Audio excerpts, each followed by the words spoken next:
Hello guys, nandito tayo ngayon sa Marcos Highway dito sa boundary ng Pasig and Marikina. Ito na yung Marikina River guys, after nung bagyo at napakalaking baha. Ito na siya ngayon. Nakikita nyo guys, so yung baha dati halos lumebel sa riles ng tren. Ayan,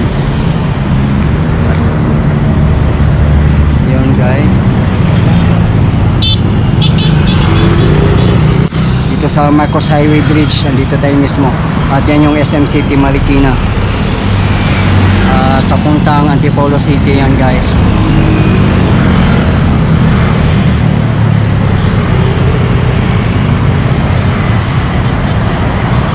Malabo pa rin ang tubig guys, as you can see. Unfortunately guys, may paparating na naman daw bagyo in 12 hours. So either mamayang gabi or madaling araw siguro.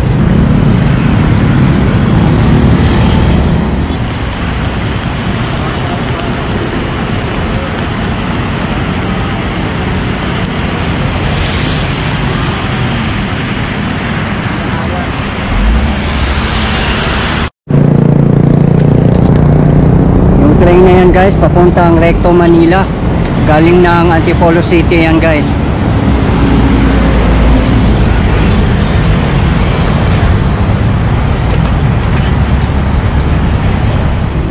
Yan na guys, nakikita nyo guys, nadadaanan na yung kalsada. Yan ay papuntang Ortigas Center or Eastwood City. Yan, nung kasagsagan ng bagyo at baha guys, grabe, walang kalsadang makikita nung time na yon. Kasi yung baha halos lumebel sa riles ng train.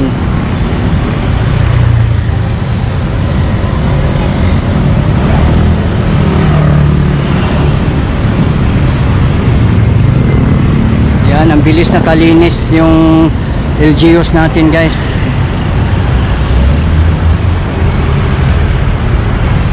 So yan yung mga galing Eastwood City or Ortigas Center.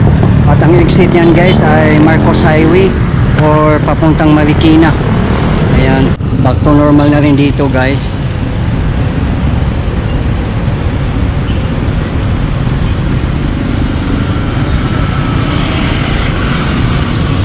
Yun nga guys, may paparating na naman bagyo.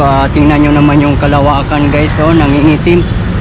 Sabi nga sa balita, in 12 hours may darating na bagyo guys eh. Yan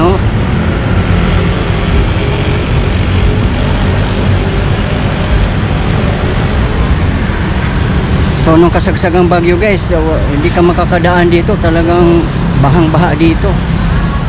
Dito tayo ngayon guys sa ilalim ng Marcos Bridge. Ayan. At malinis naman na dito na area. Yan na yung river banks guys. At grabe guys, nung kasagsagan ng baha, grabe ang lalim dito na area. Wala kang kalsadang makikita. Yan yung SM Marikina.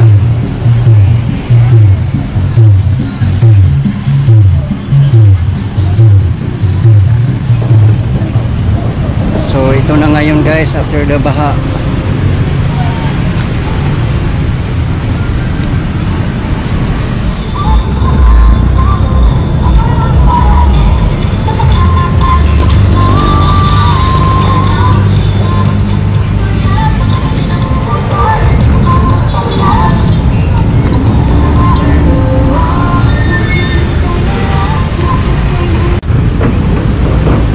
As you can see guys, malinis na rin.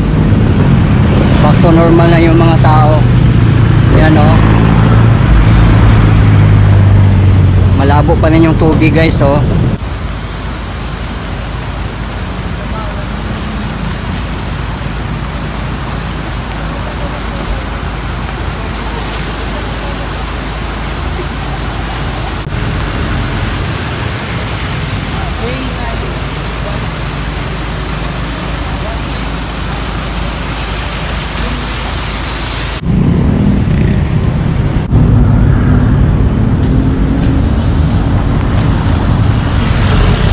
daan na yan guys, yan yung papuntang Cubao or Marikina.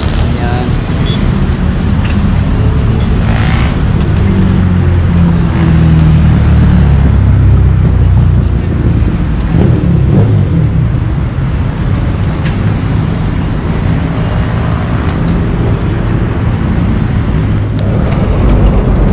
basement parking ng SM City Marikina guys. Yan o, ang lapit na din kasi sa ilog guys. So, yan yung ilog, yan yung Marikina River.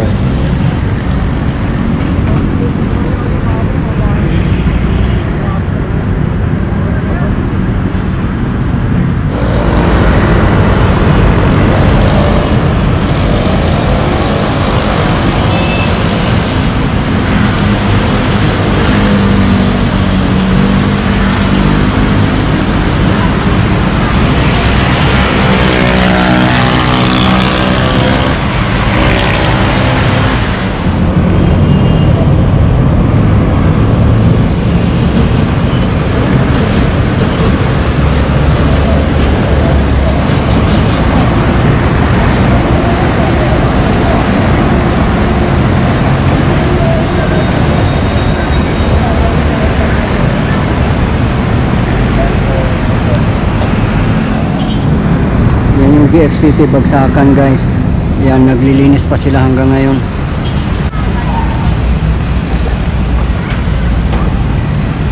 Nung kasagsagan ng bagyo at baha guys, bubong na lang nakikita dyan guys. Ganun kalalim yung baha na yun.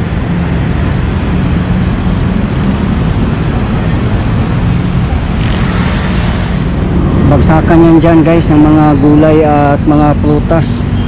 Kawawa din yung mga vendors guys, hindi daw naisalba nila yung mga paninda nila kasi biglang tumaas ng tubig, kaya hindi talaga nila napaghandaan. Ito yung BFCT Bagsakan guys, oh, bubong na lang nakikita. Ayan oh. Patuloy pa rin ang pag-ulan guys. Ayan yung mga vendors dito, inakit na nila yung mga paninda dito sa highway. Ito na yung itsura niya after the devastating typhoon.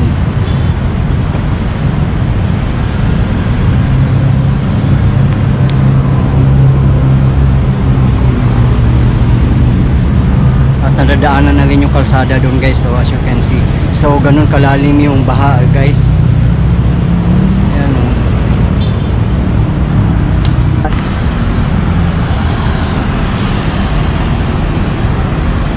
Kita nyo naman guys, kung gaano ka putik